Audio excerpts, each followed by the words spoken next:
The wedding dress lay across the bed like a ghost. Eleanor stood in the doorway of her twin sister's room, staring at the empty space where Charlotte should have been. The morning sun came through the window. It showed the truth that made Eleanor's heart stop. Charlotte was gone. The room was too quiet, too still. Eleanor's hands gripped the doorframe so hard her knuckles turned white. On the pillow sat a folded note with her name on it. Eleanor crossed the room on shaking legs. She picked up the note. Her sister's handwriting blurred as tears filled her eyes. "Forgive me, Ellie. I cannot marry him. I love another. You are the strong one. You always have been. Please understand." Eleanor read the words 3 times. Each time they cut deeper. Charlotte had run away. The wedding was in 2 hours.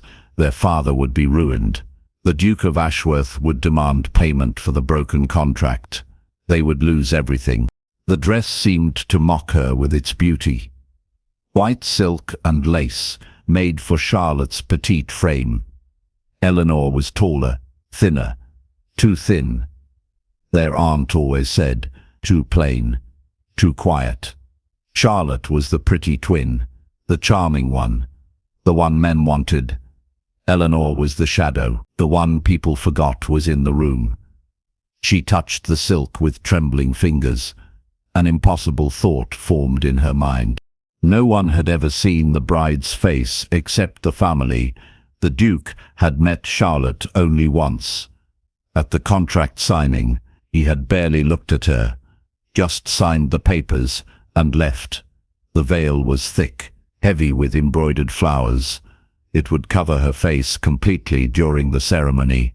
Eleanor's breath came faster. Could she do it? Could she take Charlotte's place? Footsteps sounded in the hall. "Miss Charlotte, time to dress," her maid's voice called out. Eleanor made her decision in that heartbeat. She grabbed the note and shoved it in her pocket. "Coming," she called back, trying to match Charlotte's lighter tone. Her hands shook as she began to undress. This was madness. But what choice did she have? Her father had already borrowed against the marriage settlement. If the wedding did not happen, they would be destroyed. Her younger brother would lose his chance at school. Her mother would be shamed before all society. The maid came in carrying flowers. She stopped when she saw Eleanor. "Miss Eleanor, what are you doing here? Where is Miss Charlotte?" Eleanor's mind raced. She felt ill. "Nerves, you know. She asked me to help her dress." The lie tasted bitter on her tongue. The maid frowned, but nodded. "Poor dear, all brides get nervous." "Well, help me with these buttons then." The dress slid over Eleanor's head. It fit better than she expected. Charlotte had grown rounder with all the wedding cakes. Eleanor's thinner frame filled the silk almost perfectly. The maid pulled the laces tight. Eleanor could barely breathe. "You look lovely, miss," the maid said softly. Eleanor almost laughed. No one had ever called her lovely. That word belonged to Charlotte. The maid arranged the veil over Eleanor's head. The world went dim behind the thick lace. Perfect. No one would see her face until after the vows were spoken, after it was too late.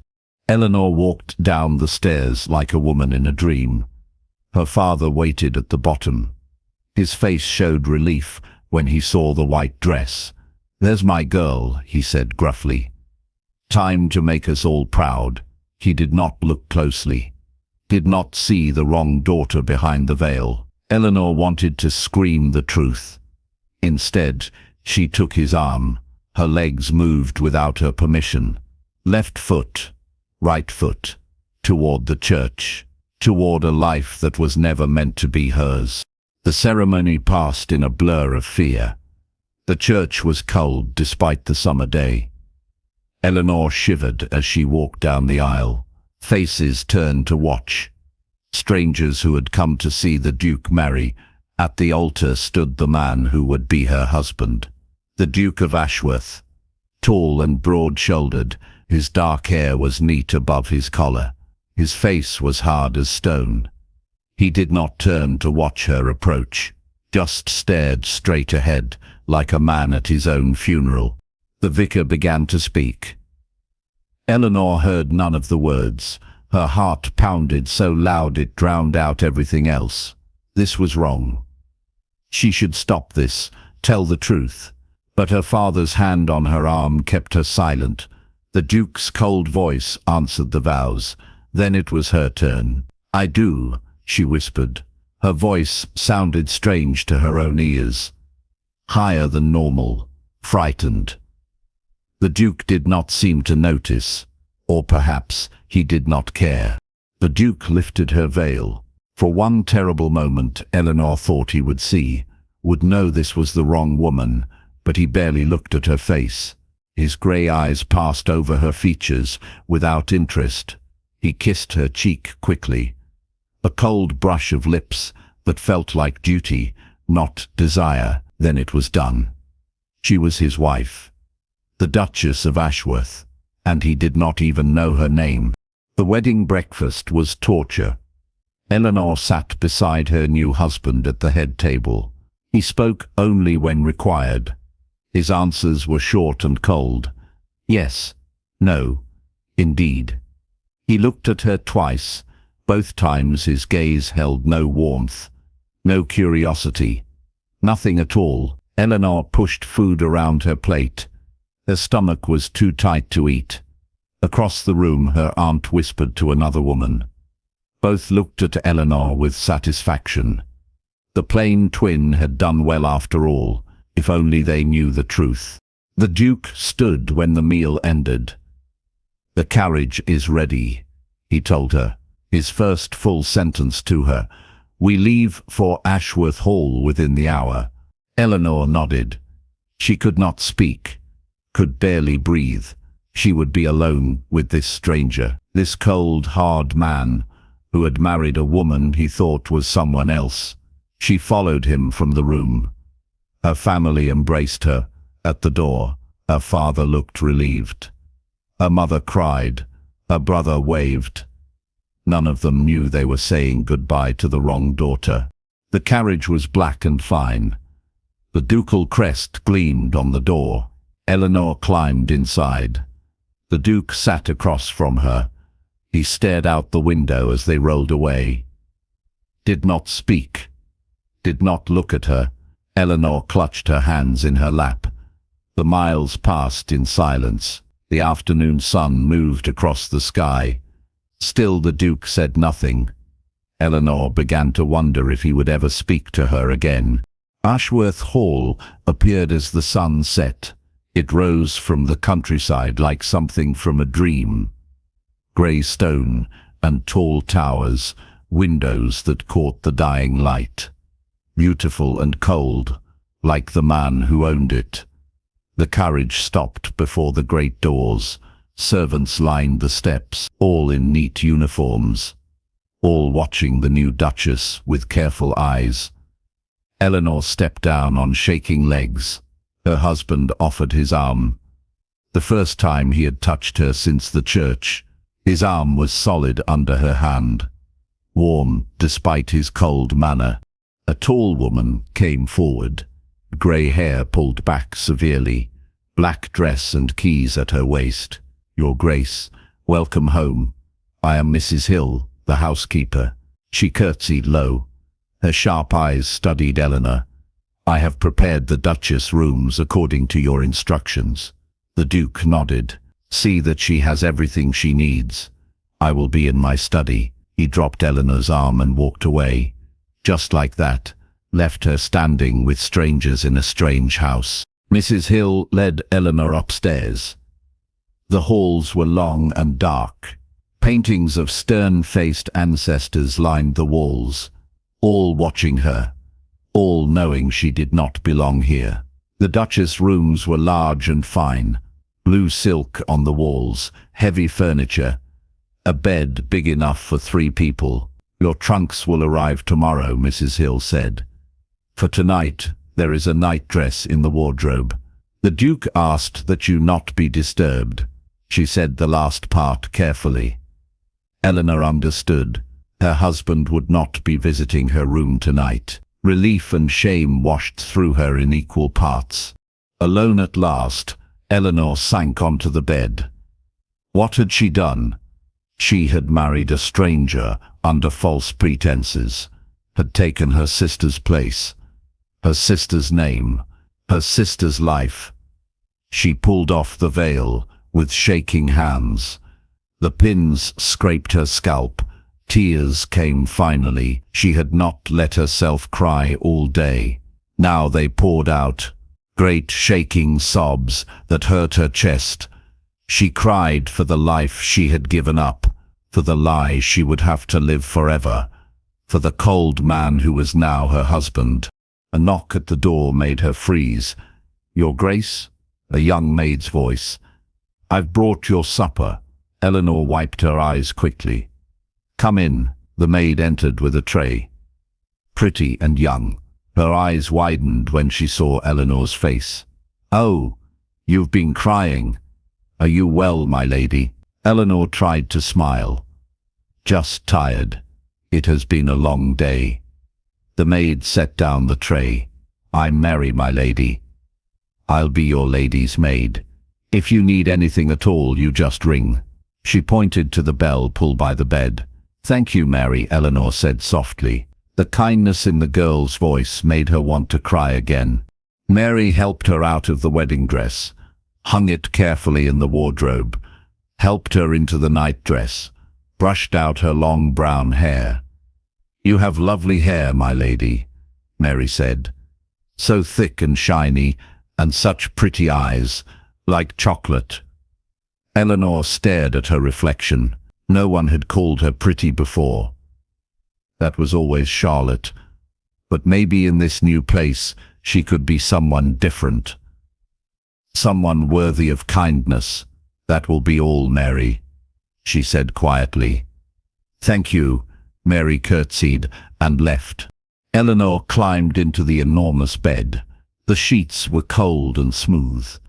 She had never slept in such a fine bed, never worn such a fine nightdress, never been called Your Grace. But the fineness meant nothing.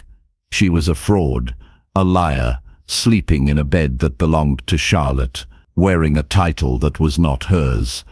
And somewhere beyond these walls was a husband who did not even know her real name. Sleep took a long time to come.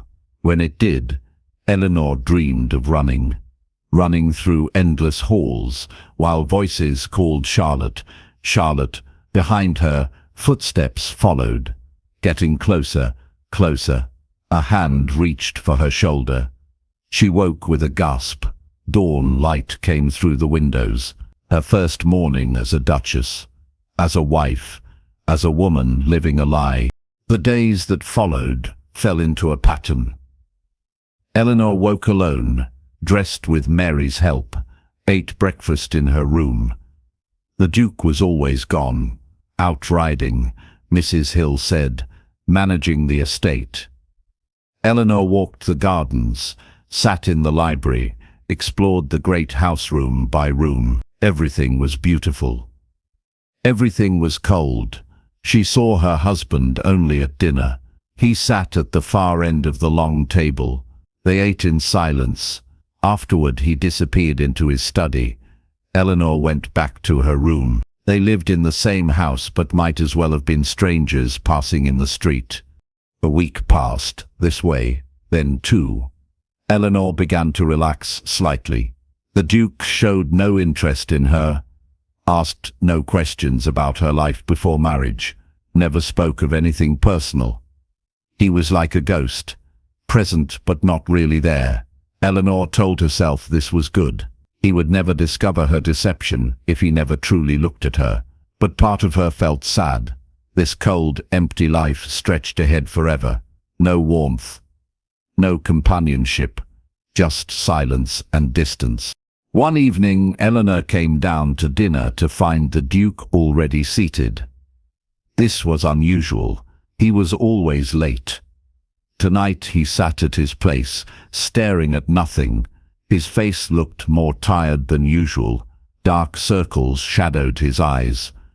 Eleanor took her seat quietly. Servants brought the first course. The Duke did not eat, just pushed food around his plate. Eleanor watched him carefully. Something was different tonight. Something was wrong. "Is everything well, Your Grace?" she asked softly. Her first words to him beyond "good evening" in 2 weeks. The Duke's head snapped up. He looked at her as if surprised. She could speak.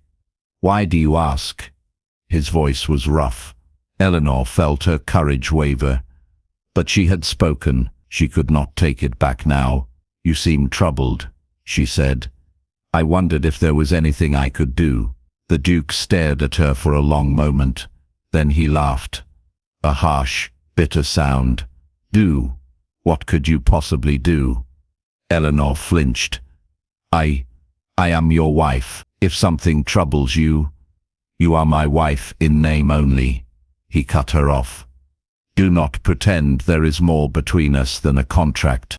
The words hit like a slap. Eleanor felt her face burn. Tears pricked her eyes. She looked down at her plate. Foolish. Foolish to think he might want her concern. Foolish to hope for even a moment of real connection. "Forgive me," she whispered. "I meant no offense." Silence fell again, heavier than before. Eleanor wanted to run from the room, but duchesses did not run, so she sat, trapped in her chair, trapped in her lie, trapped in this cold, loveless marriage. "I apologize." The Duke's voice was quiet now. Eleanor looked up in surprise. He was not looking at her. His eyes were fixed on his wineglass. "That was unkind. You did nothing to deserve such words." He took a long drink. "Today is the anniversary of my mother's death. It makes me difficult." Eleanor's heart softened, despite herself. "I am sorry for your loss," she said gently. "It must be hard." The Duke nodded.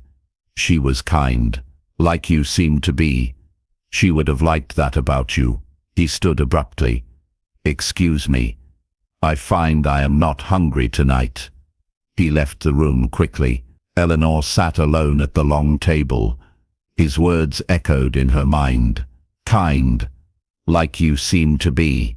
He had noticed something about her, had compared her to someone he loved. It was the first real thing he had ever said to her. That night, Eleanor could not sleep. She kept thinking about the Duke's face, the grief in his eyes, the rough edge to his voice. He was not just cold. He was hurting. She had been so focused on her own fear and guilt that she had not seen his pain. Eleanor rose and pulled on her dressing gown. She walked through the dark halls without thinking. Her feet carried her toward the study. Light showed under the door. She knocked softly. "Enter." The Duke's voice sounded tired. Eleanor opened the door. He sat behind his desk, papers spread before him, a glass of whiskey in his hand. He looked up and froze when he saw her. "Your Grace, is something wrong?" Eleanor shook her head. "I could not sleep. I thought perhaps you might like some company. I know today is difficult for you." The Duke stared at her. Something flickered in his grey eyes. Surprise, maybe, or confusion. "You should be in bed," he said. But his voice was gentler than usual. "So should you," Eleanor replied. She moved into the room, closed the door behind her. "How old were you when she died?" she asked. The Duke blinked. 15. His hand tightened on the glass.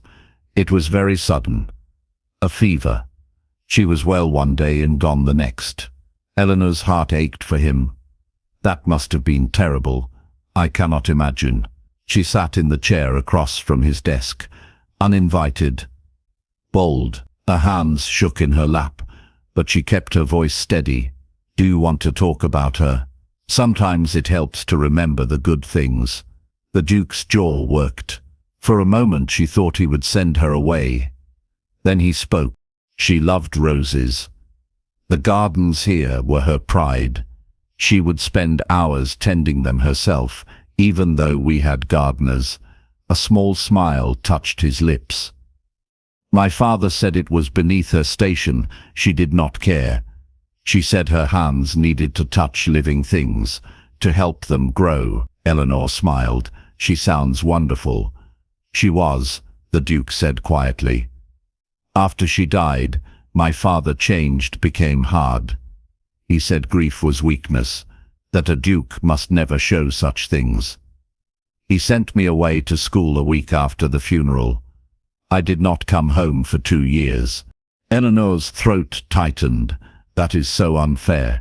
You were just a boy. You needed comfort, not punishment. The Duke looked at her, really looked at her for the first time. His eyes moved over her face. Seeing her, "You are different than I expected," he said slowly. Eleanor's pulse jumped. Different how? He shook his head. I do not know. Softer perhaps. More real. He stood and came around the desk, sat in the chair beside hers, much closer now. I apologize for my coldness these past weeks. This marriage was not my choice, but that is no excuse for treating you poorly. Eleanor could barely breathe. He was so close. She could smell the whiskey on his breath, the faint scent of horses and leather on his clothes. It was not my choice either, she said carefully. But we are bound together now. Perhaps we could try to make the best of it. The Duke studied her face. You are kinder than I deserve. Why? Because I am not who you think I am, Eleanor thought. Because I am living a lie, and kindness is all I have to offer. But she could not say that. Because everyone deserves kindness, she said instead, especially when they are hurting. Something shifted in the Duke's expression. His hard edges seemed to soften. What is your favorite flower? He asked suddenly. The question surprised her. Lavender, Eleanor said. I love the smell. It reminds me of summer. The Duke nodded. There is lavender in the gardens. I will show you tomorrow, if you like. Eleanor's heart leaped. I would like that very much. They sat in comfortable silence for a moment. Then the Duke stood. You should return to your room. It is late. Eleanor rose. Will you be able to sleep now? He looked at her with something like warmth. I believe I will. Thank you for coming, for listening. It helped more than you know. Eleanor walked back to her room in a daze. Something had changed between them. A crack had opened in his armor. She had seen the man beneath the cold Duke, had glimpsed his loneliness and pain, and he had seen her too. Not Charlotte, her Eleanor. The realization was terrifying and thrilling all at once. She climbed into bed with a strange feeling in her chest. Hope, perhaps, or the beginning of something more dangerous. Something she had no right to feel. The next morning, the Duke was waiting in the breakfast room when Eleanor came down. Another first. Good morning, he said, almost smiled. I thought we might walk in the gardens after breakfast, if you are still interested. Eleanor's heart fluttered. Yes. I would like that. They ate together. Real conversation happened between bites. The Duke asked about her childhood. Eleanor answered carefully, telling truths that belonged to both her and Charlotte, stories from their shared years. The Duke listened, actually listened, asked questions, laughed at a funny story about her brother. Eleanor found herself laughing too. The sound felt strange. She had not laughed since the wedding. The gardens were beautiful. More beautiful than Eleanor had realized from her window. Roses bloomed everywhere, red and white and pink. Their scent filled the air. The Duke led her down a winding path. My mother planted all of these herself, he said. Pride filled his voice. She would be glad to know they still bloom. They came to a section filled with purple lavender. The Duke gestured. For you, Eleanor touched the soft flowers, breathing deep. It is perfect. Thank you for showing me. The Duke watched her. His eyes were warmer than they had been. You look happy here. It suits you. They walked for an hour, talking, sometimes falling into comfortable silence. Eleanor felt something growing between them, a fragile connection. When they returned to the house, the Duke took her hand, kissed it gently. Thank you for this morning. I have not enjoyed anything so much in years. Eleanor curtsied. Nor have I, Your Grace. Call me William, he said. When we are alone, I would like to hear my name from your lips. Eleanor's face flushed. William, she whispered. He smiled, a real smile that transformed his whole face. Then he was gone. Off to meet with his steward. Eleanor stood in the hall, her hand still warm from his kiss, her heart beating fast. This was dangerous. She was falling for him, and he was falling for a woman who did not exist. The days changed after that. William sought out her company. They rode together in the mornings, walked in the gardens in the afternoons, sat together in the library in the evenings. He told her about his life, his lonely childhood, his difficult father, the weight of expectations he had carried since birth. I was taught that a duke must be hard, he said one evening, must think only of duty and family name. There was no room for softness, for feeling. Eleanor touched his hand gently. Your mother was soft, and you loved her. Being soft does not make you weak. William turned his hand to catch hers, their fingers intertwined. You are teaching me that, he said quietly. You are teaching me many things. Eleanor knew she should pull away, should keep distance between them, but she could not. His touch felt too good, too right. She was hungry for affection after years of being invisible, and William gave it freely now. Small touches, warm smiles, long looks that made her stomach flutter. She told herself it was harmless, that she could enjoy this without letting it go too far, but her heart knew the truth. She was falling in love with her husband, the husband who thought she was someone else. 1 month became 2. Summer faded into autumn. The leaves turned gold and red. William became more affectionate. He held her hand at dinner, kissed her cheek when they parted, sat close enough that their shoulders touched. One evening, he pulled her into the music room. I want to hear you play, he said. Eleanor froze. Charlotte played beautifully. Eleanor had never learned. Their father said lessons for one daughter were enough. Eleanor had listened through doors while Charlotte practiced. But listening was not the same as playing. I am not very good, Eleanor said carefully. William smiled. I do not care. Play something, anything. Eleanor sat at the piano. Her hands shook as she touched the keys. She played a simple tune, something she had taught herself in secret years ago. It was rough, filled with mistakes, but she played from her heart. When she finished, silence filled the room. Eleanor felt shame wash over her. Charlotte would have played perfectly. William would know now that something was wrong. That was beautiful, William said softly. Eleanor turned to stare at him. It was terrible. I made so many mistakes. William shook his head.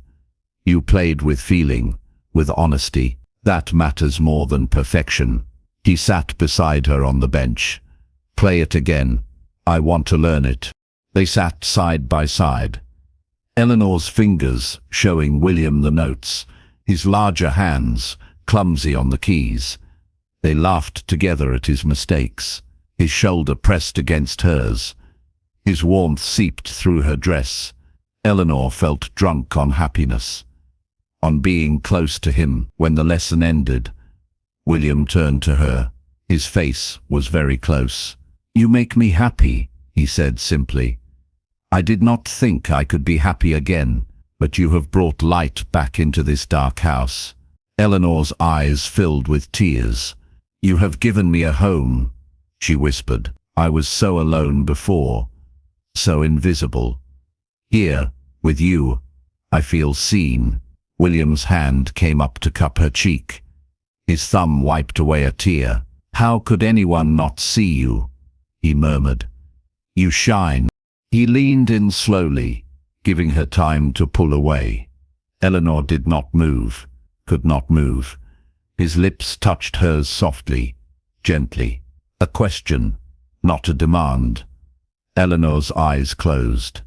She kissed him back, pouring all her loneliness and longing into that moment. William's arms came around her, pulled her close. The kiss deepened, became something more. Eleanor felt her world shift. This was no longer a marriage of convenience. This was real, true. She loved him. God help her, she loved him with everything she had. They broke apart slowly, both breathing hard. William rested his forehead against hers. "I love you," he said. The words hung in the air, precious and terrible. Eleanor's heart soared and broke at the same time. He loved her, but he did not know her. Not really. "I love you too," she whispered, because it was true, because she could not help herself. William smiled, kissed her again. "I never thought I would say those words. Never wanted to. Love seemed like weakness, but you have shown me it is strength. The greatest strength there is." That night, Eleanor lay awake in her bed, staring at the ceiling. William loved her, wanted to be with her, to build a life together.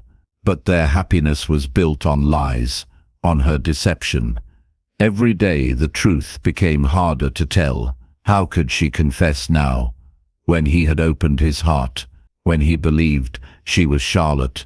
The truth would destroy him, would destroy everything between them. But living the lie was destroying her. The next morning brought visitors. Eleanor was in the morning room when Mrs. Hill announced them. "Lady Ashworth and Lord James to see you, Your Grace." Eleanor's blood went cold. Lady Ashworth was William's aunt, Lord James, his cousin. Family who might know Charlotte might realize Eleanor was the wrong twin. "Show them in," Eleanor said. Her voice was steady, but her hands shook. She clasped them in her lap, tried to breathe normally. Lady Ashworth swept in, tall and elegant, cold eyes that missed nothing. "My dear Duchess, how lovely to finally meet you. My nephew has kept you hidden away like a treasure." She kissed the air beside Eleanor's cheek. Lord James followed, young and handsome, smiling easily. "Cousin, what a beauty you have married, William. Must be very pleased." Eleanor curtsied. "You are too kind. Please, sit. I will call for tea." She reached for the bell pull with trembling fingers. The visit was torture. Lady Ashworth asked questions about Eleanor's family, her life before marriage, her accomplishments. Eleanor answered carefully, using Charlotte's stories, Charlotte's achievements. "I was told you play piano beautifully," Lady Ashworth said. "We must have a performance tonight at dinner." Eleanor felt faint. "I am quite out of practice, I fear." "Nonsense," Lord James said cheerfully. "All young ladies claim that. I am sure you are wonderful." Eleanor smiled weakly. She was trapped. William came home to find the house full of guests. His face showed surprise and displeasure. "Aunt James, I was not expecting you." Lady Ashworth smiled. "Surely we do not need an invitation to meet your new bride. We have waited months for you to bring her to London. Since you did not, we came here." William's jaw tightened. "You are welcome, of course, but perhaps you should have sent word ahead." "We wanted to surprise you," Lord James said. "And what a delightful surprise to find such a charming duchess." Dinner that evening was tense. Eleanor sat beside William. His hand found hers under the table, squeezed gently, reassuring her. But Eleanor could not be reassured. Lady Ashworth watched her like a hawk, studying every move, every word. "Tell me, my dear," the older woman said, "how did you find the transition to being a duchess? It must have been quite overwhelming." Eleanor chose her words carefully. "It was an adjustment, but His Grace has been very kind. He has made me feel welcome." "How sweet," Lady Ashworth said. Her smile did not reach her eyes. "And your family, do you miss them?" Eleanor's throat tightened. "Of course, but I am happy here." After dinner, Lady Ashworth insisted on the promised performance. Eleanor sat at the piano, her heart pounding. She played the simple piece she had played for William. It sounded even worse with an audience. Her fingers stumbled, missed notes. The silence when she finished was deafening. "Well," Lady Ashworth said slowly, "that was interesting. I was told you were quite accomplished at the instrument." Eleanor felt her face burn. "I am sorry to disappoint. I have never been very skilled." Lady Ashworth's eyes narrowed. "Strange, your father spoke so highly of your talent. Perhaps I misunderstood." William stood quickly. "My wife is talented in many ways. Music is but one small part of her charm. Now, if you will excuse us, it has been a long day." He took Eleanor's arm, led her from the room. Behind them, Eleanor heard Lady Ashworth whisper to Lord James. She could not make out the words, but the tone was suspicious. Dangerous. In the hallway, William pulled Eleanor close. "Do not let her upset you. My aunt is difficult with everyone." Eleanor nodded, but fear coiled in her stomach. Lady Ashworth suspected something. Eleanor could feel it. "William," she said quietly, "there is something I need to tell you." He looked down at her. "What is it?" Eleanor opened her mouth. The truth was right there, ready to spill out. But then Lord James came into the hall. "There you are. Aunt wants to know when we might tour the stables tomorrow. She is quite insistent." The moment was broken. William sighed. "I will speak with her." "Excuse me, darling." He kissed Eleanor's forehead and walked away. That night, Eleanor made a decision. She would tell William the truth. Before his family discovered it, before everything fell apart, she would tell him who she really was. That she was Eleanor, not Charlotte. That she had taken her sister's place. She would beg his forgiveness, hope that his love was strong enough to withstand the truth. In the morning she would speak, before courage failed her. But morning brought disaster. Eleanor woke to shouting. She rushed from her room. Servants clustered in the hall, all talking at once. "What is happening?" Eleanor demanded. Mary turned to her. The maid's face was pale. "My lady, there is a woman here. She claims she is the real Duchess of Ashworth." Eleanor's world tilted. No, it could not be, but her heart knew. Charlotte had come. Eleanor ran down the stairs. In the entrance hall stood her sister. Charlotte looked different, thinner. Her dress was worn, her hair messy. But it was definitely her. "Charlotte," Eleanor rebreathed. Her sister turned.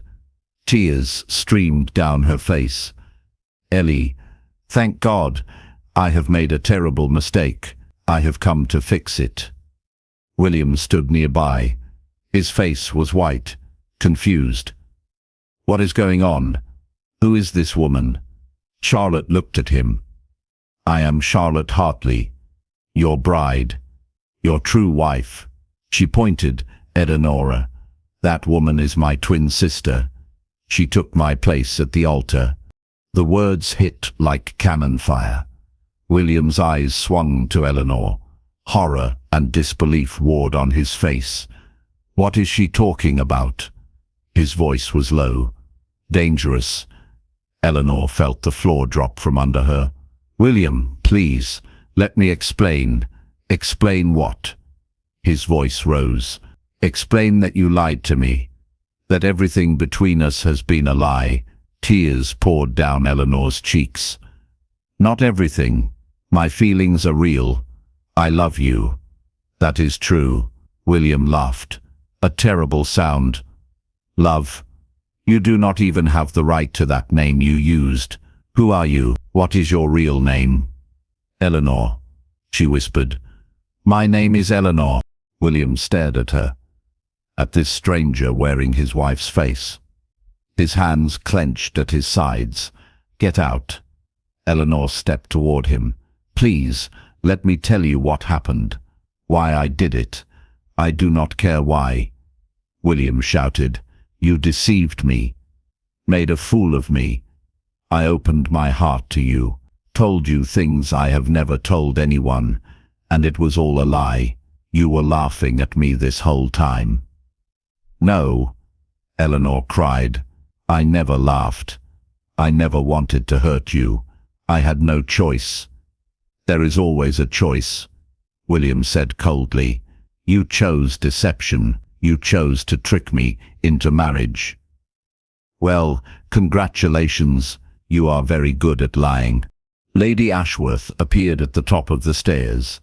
I knew something was wrong. A mother's intuition never fails. She looked triumphant. William, you must have the marriage annulled immediately.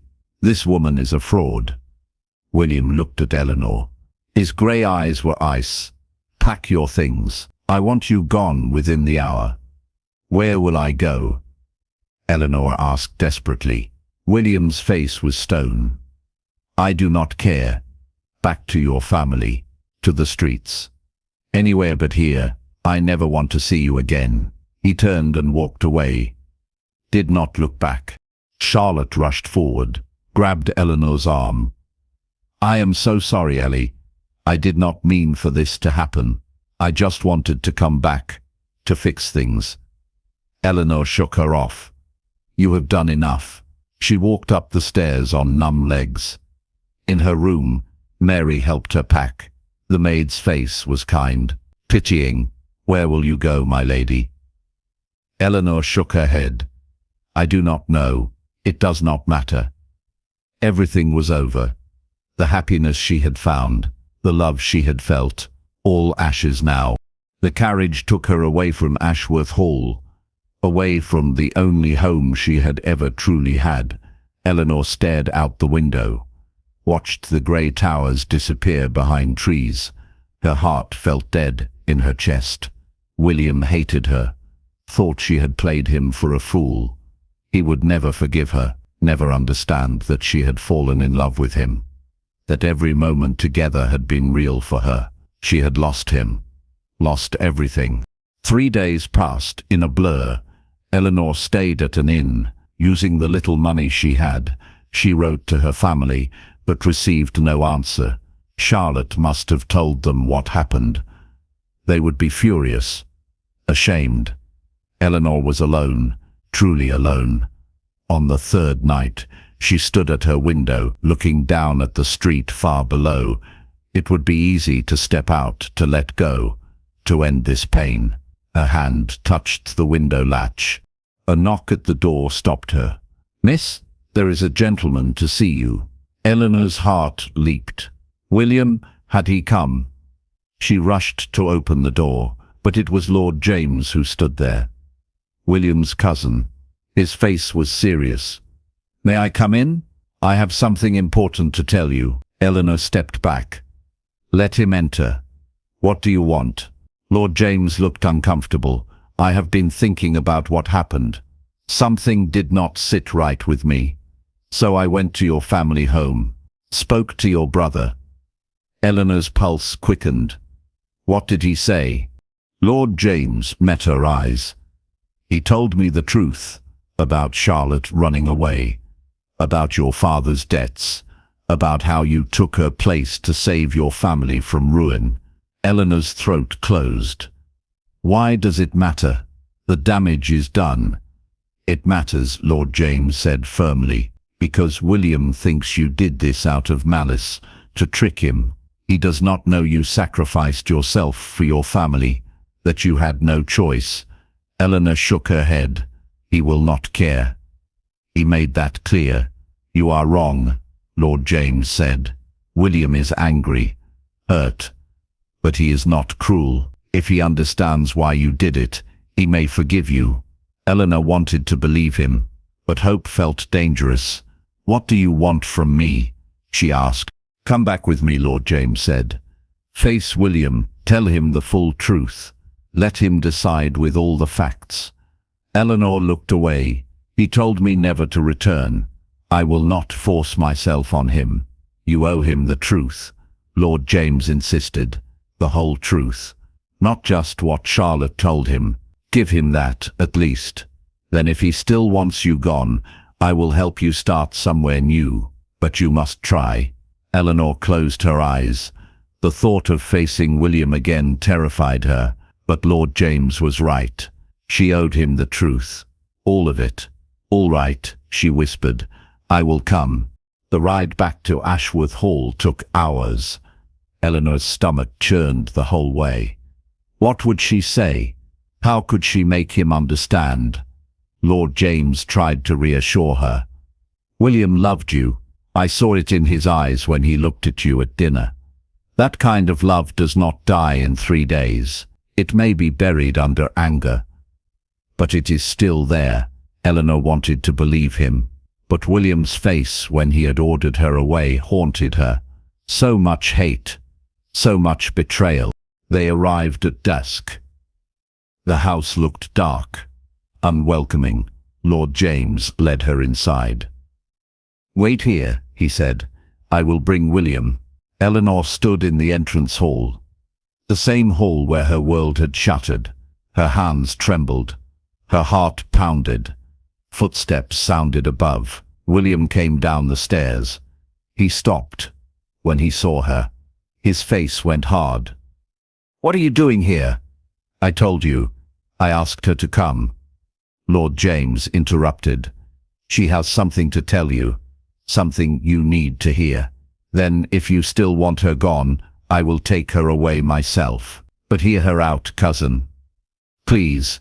William's jaw worked. Fine. 5 minutes. Then she leaves. He gestured to the study. Eleanor followed him on shaking legs. The door closed behind them. They were alone. William stood with his arms crossed. Speak. Eleanor took a breath. That morning Charlotte ran away. She left a note. She said she loved someone else. Could not marry you. William's eyes flickered. That is not my concern. My father had borrowed against the marriage settlement. Eleanor continued. If the wedding did not happen, we would be ruined. My brother would lose his education. My mother would be shamed. I saw the dress, the veil. No one had seen Charlotte's face but family. I thought I could take her place, just for the ceremony, then perhaps confess after. William's face was unreadable. Why did you not confess? Eleanor's voice broke. I was afraid, and then you were so kind to me. You shared your pain, your loneliness.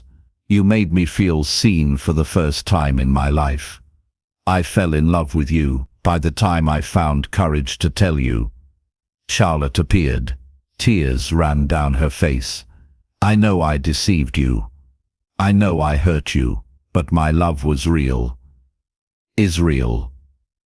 Everything I felt was true. I may have lied about my name, but my heart never lied to you. Silence filled the room. William stared at her.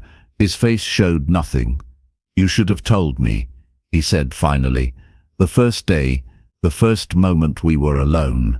You should have trusted me with the truth. I know, Eleanor whispered. I was wrong. I was a coward, but I never wanted to hurt you. You must believe that. William turned away. I do not know what I believe anymore. My whole life with you was a lie. How can I trust anything? Because you know me, Eleanor said desperately. You know my heart. You saw the real me. Eleanor or Charlotte, the woman you fell in love with was me, my soul, my truth. The name does not change that. William's shoulders sagged. He looked suddenly tired, old. "I loved you so much," he said quietly. "I thought I had found someone who saw me. Not the Duke, not the title, just me. A lonely man desperate for connection." Eleanor moved closer. "I did see you. I do see you. William, please. I love you. That is the one truth that has never wavered." He turned to face her. Tears shone in his eyes. "How can we build a life on such a foundation? How can I ever know when you are being honest?" "You will have to trust me," Eleanor said, "and I will have to earn that trust. Every day, for the rest of our lives if need be. But I swear to you, I will never lie to you again, about anything." William studied her face, really looked at her. "You gave up your whole life for your family. Married a stranger, lived with fear and guilt every day." Eleanor nodded. "Yes. That takes courage," William said slowly. "Or desperation." "Both," Eleanor admitted, "but also love. Love for my family, and later, love for you." William closed his eyes.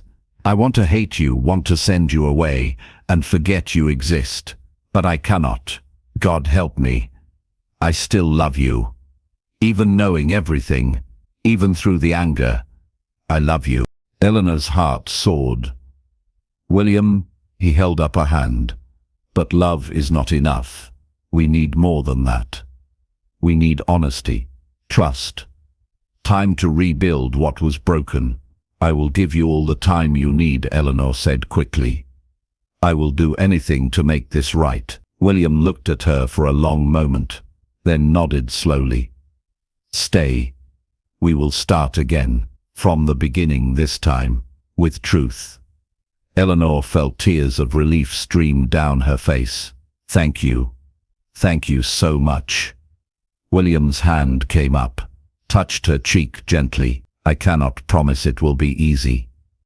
Cannot promise the hurt will go away quickly. But I am willing to try. If you are." "I am," Eleanor said fervently. "I promise you I am." They stood close, not touching beyond his hand on her face, a chasm still between them. But it was a chasm that could be crossed with time, with truth, with love. "What is your full name?" William asked. "I should know my wife's real name." Eleanor smiled through her tears. "Eleanor Ann Hartley, though I suppose it is Eleanor Ann Ashworth now." William's lips quirked, almost a smile. "Eleanor, it suits you, much better than Charlotte ever did." He dropped his hand. "Come, we should tell the others you are staying. My aunt will be displeased, but she will accept it. Eventually." They walked out of the study together, not holding hands, but side by side, equal. Honest. Lord James waited in the hall. His face lit up when he saw them. "It is settled then?" William nodded. "It is settled. Eleanor stays, as my wife, and anyone who has a problem with that can leave." Eleanor felt a laugh bubble up. Her first real laugh since the truth came out. William looked at her. "What is funny?" "You," Eleanor said, "being all ducal and commanding. I missed it." William's face softened. "I missed your laugh. Let us try not to lose it again." The weeks that followed were not easy. William was distant sometimes, closed off, the hurt still raw. Eleanor gave him space, did not push. She focused on being herself, honest, open, vulnerable. She told him stories from her real childhood, about being the invisible twin, about watching Charlotte shine while she faded into the background, about learning to play piano through doors because no one thought she was worth teaching. William listened, asked questions. Slowly, he began to see her, the real her. One evening, William found Eleanor in the music room. She was playing her simple tune, the one she had played for him that first time. he sat beside her on the bench. "Teach me again," he said. Eleanor's heart swelled. "Are you sure?" William nodded. "I want to learn this." Our song they played together, fingers stumbling, laughing at mistakes. When they finished, William turned to her. His hand came up to tuck a strand of hair behind her ear. "I forgive you," he said simply. "I thought I should wait longer, make you earn it. But life is too short for such games. I forgive you, Eleanor, completely." Eleanor's eyes filled with tears. "I do not deserve it." "Perhaps not," William said, "but I am giving it anyway. Because I love you, because I understand now why you did what you did, because I want a future with you. A real one, built on truth." Eleanor leaned into him. His arms came around her, held her tight. "I love you," she whispered. "I will spend every day showing you how much." William kissed the top of her head. "And I will spend every day proving that you are loved, that you are seen, that you are precious to me." The next morning, William had a surprise. He led Eleanor to the gardens, to the lavender section. In the center, a new bench had been placed. Carved into the back were words, "For Eleanor, who taught me to love." Eleanor gasped. Her hands covered her mouth. "William, it is beautiful." He smiled. "I commissioned it weeks ago, before everything happened. I had planned it as an anniversary gift, but I think now is a better time. A new beginning." Eleanor sat on the bench, ran her fingers over the carved letters, her real name, her true self, acknowledged and celebrated. William sat beside her, took her hand. "I have one more thing to ask you." Eleanor looked at him. His face was serious. "What is it?" William reached into his pocket, pulled out a ring, simple but beautiful. A single emerald surrounded by small diamonds. "This was my mother's. She told me once to give it to the woman who made me believe in love again. I want you to have it, Eleanor. Not as the Duchess I thought I married, but as the woman you truly are. Will you accept it? Accept me? Accept this new start to our marriage." Eleanor could not speak through her tears. She nodded frantically. William slipped the ring onto her finger. It fit perfectly. "We will have a new ceremony," he said. "A small one. Just family and close friends. Where I marry Eleanor, not Charlotte. Where you speak your true name. Where we begin again. The right way." Eleanor threw her arms around him. "Yes. Yes to everything." William held her close, his face buried in her hair. "I love you, Eleanor Ashworth. Never forget that." "I love you, William," Eleanor said. "And I will never lie to you again. I swear it." They sat in the garden as the sun rose higher, surrounded by lavender and roses, by beauty his mother had created, by love that had survived deception and pain. William told Eleanor stories about his mother. Eleanor shared memories of her childhood. Real ones, true ones. They talked and laughed until the morning grew hot. Then they walked back to the house, hand in hand. A duke and his duchess, a husband and his wife. Two people who had found each other through lies but chosen each other with truth. The new ceremony happened a month later, small and private. Eleanor wore a simple dress. No veil this time. She walked down the aisle on her own. William met her with tears in his eyes. The vicar asked her name. "Eleanor Anne Hartley," she said clearly, "soon to be Eleanor Anne Ashworth." William's hand tightened on hers. They spoke their vows again, this time with truth, this time with full hearts. When the vicar pronounced them married, William kissed her deeply. "My Eleanor," he whispered, "mine at last." The years that followed were filled with happiness. Eleanor transformed Ashworth Hall, brought warmth and light into its dark corners. William became known not for coldness, but for kindness. They had children, 3 daughters and a son, each one loved and cherished. Eleanor taught them music, the simple tune that was hers and William's. She told them stories about honesty and courage and love. William built them a home filled with laughter, with acceptance, with room for truth. Charlotte had stayed only long enough to confirm the marriage was legal, despite the deception. Then she married her true love and moved far away. Eleanor forgave her sister. Eventually, the forgiveness came easier when she realized Charlotte's choice had led to her own happiness. Their parents were angry at first, but they could not argue with Eleanor's contentment. With the life she had built, they came to visit, awkward at first, then warmer. Family wounds healed slowly but surely. Lady Ashworth never fully approved, but she kept her opinions to herself, especially after she saw how happy William had become, how his hardness had melted away, how he looked at his wife like she hung the moon. Even the sternest aunt could not argue with such love. Lord James became a close friend. Eleanor thanked him often for bringing her back, for giving them a second chance. He always smiled and said love was worth fighting for, worth believing in. Eleanor stood in the gardens.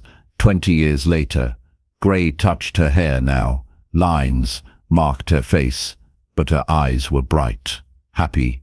William came up behind her, wrapped his arms around her waist. "What are you thinking about, my love?" Eleanor leaned back into him. "About that frightened girl who wore her sister's veil, who thought she was worthless, who could not imagine anyone seeing her." William kissed her neck. "I see you. I have always seen you, from that first real moment we shared." "I know," Eleanor said. "You saved me, William." He turned her in his arms. "We saved each other, Eleanor. That is what love does." They walked back to the house together, to their children and grandchildren waiting inside, to the life they had built from lies and forgiveness, from pain and healing. Eleanor thought about that wedding day so long ago, how terrified she had been, how wrong it had all seemed. But Charlotte's escape had been the greatest gift. It had led Eleanor to this, to William, to love, to home. She would not change a single moment, not the fear, not the deception, not even the pain of discovery, because all of it had led here, to this perfect, beautiful life, to being seen, to being loved, to being Eleanor.